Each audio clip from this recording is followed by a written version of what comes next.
Menantikan Roh Kudus. Mari kita membaca satu ayat yang penting di dalam Kisah Para Rasul pasal 1 ayat yang keempat.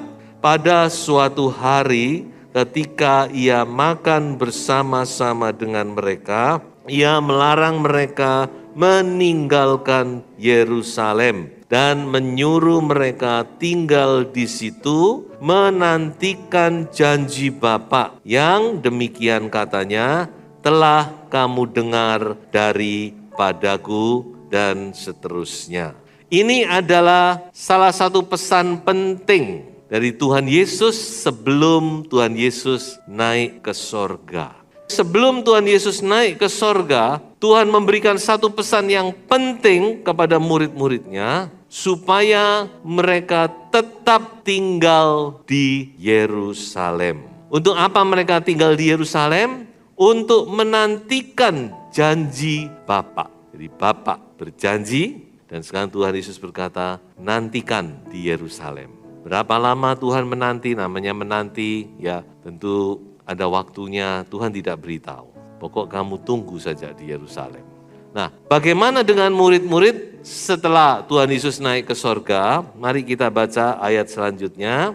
Maka kembalilah rasul-rasul itu ke Yerusalem dari bukit yang disebut Bukit Zaitun. Ini adalah bukit di mana Tuhan Yesus naik ke sorga. Dan kitab Zakaria menubuatkan nanti Tuhan Yesus juga akan turun dan berjejak di tempat yang sama. Pada waktu kedatangannya yang kedua kali. Yang hanya seperjalanan sabat jauhnya dari Yerusalem. Setelah mereka tiba di kota, naiklah mereka ke ruang atas tempat mereka menumpang. Mereka itu ialah Petrus dan Yohanes, Yakubus dan Andreas, Filipus dan Thomas, Bartolomeus dan Matius, Yakobus bin Alfeus, dan Simon orang Zelot, dan Yudas bin Yakobus. Jadi ini adalah total murid atau rasul anak domba ya, 11 karena minus Yudas Iskariot. Mereka semua bertekun dengan sehati dalam doa bersama-sama dengan beberapa perempuan serta Maria ibu Yesus dan dengan saudara-saudara Yesus. Jadi di dalam ayat ini kita melihat bagaimana murid-murid mentaati. Jadi ketaatan itu penting, minta kepada Tuhan untuk memberikan sebuah roh ketaatan kepada kita sebagai murid-murid Tuhan. Murid itu harus taat. Dan di sini kita melihat murid-murid dan juga yang lainnya, karena jumlahnya total kurang lebih 120 orang. Itu tercatat di dalam ayat selanjutnya, ayat 15. Mereka semua berkumpul. Mereka berkumpul di Yerusalem. Untuk apa? Untuk menantikan janji Bapa. Kita memakai momentum dari kenaikan Tuhan sampai hari Pentakosta, kurang lebih 10 hari kita juga berkumpul menantikan janji Bapa, yaitu Roh Kudus itu. Cuma ada sedikit beda dengan murid-murid. Apa bedanya? Waktu murid-murid menanti, Roh Kudus belum dicurahkan, belum datang. Secara resmi belum datang ke dalam dunia ini. Memang Roh Kudus sudah bekerja, di Perjanjian Lama juga sudah bekerja. Tapi secara legal, secara legal, belum. Ibaratnya seperti Roh Kudus cuma datang dan pergi. Kalau saudara masih ingat, saya juga pernah khotbah seperti merpatinya Nuh, datang dan pergi. Tuhan Yesus sendiri juga berkata di Yohanes pasal 7, karena ia belum datang. Tetapi ketika di hari Pentakosta, Roh Kudus datang. Dan Roh Kudus masih ada di dunia ini. Menyertai kita orang percaya. Nah itu bedanya. Kalau murid-murid memang harus menanti selama 10 hari, sampai hari Pentakosta, Di mana Roh Kudus dicurahkan, Roh Kudus datang menggantikan Yesus Kristus. Tapi kalau kita nggak perlu menanti sampai 10 hari. Setiap saat saudara bisa dipenuhkan Roh Kudus. Itu bedanya. Nggak perlu tunggu. Setiap saat ketika saudara membuka hati, saudara rindu, Tuhan akan melihat hati. Saudara percaya, Roh Kudus bisa memenuhkan saudara. Ya, makanya setiap saudara datang berdoa, saudara harapkan sesuatu yang luar biasa terjadi. Percaya Roh Kudus akan memenuhkan saudara. Jadi itu bedanya dengan murid-murid waktu itu. Nah, saya akan melihat tentang bagaimana sikap murid-murid dalam menantikan janji Bapa ini. Sikap ini penting kita teladani. Kiranya ini juga menjadi sikap kita. Yang pertama, murid-murid bersukacita. Dengan sukacita, memang di dalam ayat tadi tidak kita baca, tapi di dalam ayat yang lain, di dalam pasal 2 ayat 46 dari Kisah Rasul dikatakan mereka bergembira. Itu adalah saat sukacita mereka, saat mereka berpesta secara rohani. Kita juga, saya katakan bahwa 10 hari doa ini adalah pesta rohani kita, banyak berkat rohani. Jadi saudara-saudara, mari kita dengan sukacita, amin. Ini pesta kita, datang dengan sukacita, haleluya. Nikmati Tuhan, nikmati hadirat Tuhan. Jadi inilah sikap murid-murid, mereka dengan sukacita, tiap hari mereka kumpul, mereka menikmati. Yang kedua dikatakan tadi dengan sehati. Dalam bahasa Inggris dikata in one accord, sehati. Kata sehati ini dalam bahasa aslinya dipakai kata homotumadon, homo itu satu atau sama. Tumadon berasal dari kata tumos, artinya adalah mind, pikiran. Jadi kalau diterjemahkan juga bisa berarti with a single purpose in mind, dengan satu tujuan yang sama. Jadi mereka berkumpul itu, hatinya, pikirannya, tujuannya sama. Apa tujuannya? Menantikan janji Bapa. Saudara waktu kecil pernah dijanji dengan orang tua, nanti ya kalau kamu sudah selesai, nanti habis ujian tak ajak jalan-jalan, nanti waktu liburan tak ajak jalan-jalan. Wah, saudara tentu exciting ya, ada sesuatu yang luar biasa. Nah mereka dengan sehati, satu jiwa, satu pikiran, satu tujuan. Mereka berkumpul untuk apa? Untuk menantikan janji Bapa. Haleluya. Makanya hari-hari ini ayo fokus kepada menantikan atau mencari Roh Kudus. Saya tahu bahwa saudara tentu punya banyak pergumulan, tapi percayalah ya Tuhan itu tahu kok. Tuhan itu tahu. Saudara enggak usah terus ngomong terus. Tuhan tahu. Meskipun saudara enggak ngomong, Tuhan tahu. Nanti Tuhan akan selesaikan yang lain-lain. Cari dahulu kerajaan Allah dan kebenarannya, maka semuanya akan ditambahkan kepadamu. Saya sudah banyak mendengar kesaksian. Orang mengikuti doa 10 hari mendapat pertolongan, mendapat terobosan, mendapat berkat-berkat. Padahal dia tidak minta. Ya. Jadi sehati, ayo kita sehati, kalau kita berkumpul bersama-sama, kita menyembah Tuhan, satu tujuan kita yaitu kita rindu kepada Roh Kudus. Sepakat, ayo sepakat ini penting.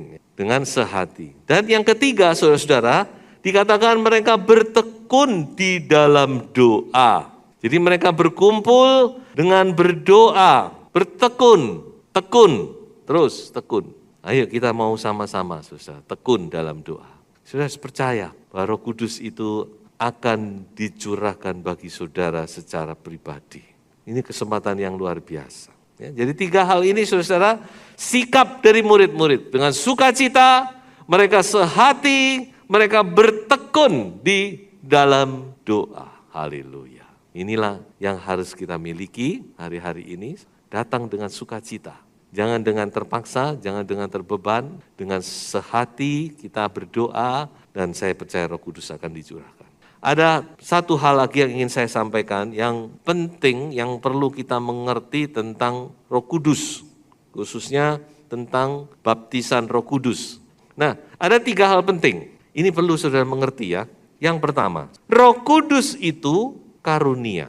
Jawab Petrus kepada mereka, bertobatlah dan hendaklah kamu masing-masing memberi dirimu dibaptis dalam nama Yesus Kristus untuk pengampunan dosamu, maka kamu akan menerima karunia Roh Kudus. Karunia itu artinya adalah pemberian. Jadi Roh Kudus itu pemberian, a gift, ya, satu pemberian.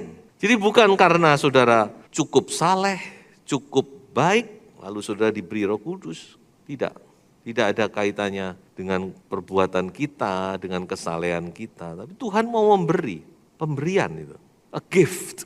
Jadi Tuhan mau memberi karunia. Tapi saudara ingat, pemberian ini bisa kita terima karena salib Tuhan Yesus Kristus. Ketika Tuhan sudah mati, bangkit, naik ke sorga, dimuliakan, menerima Roh Kudus, dan dicurahkannya kepada gerejanya.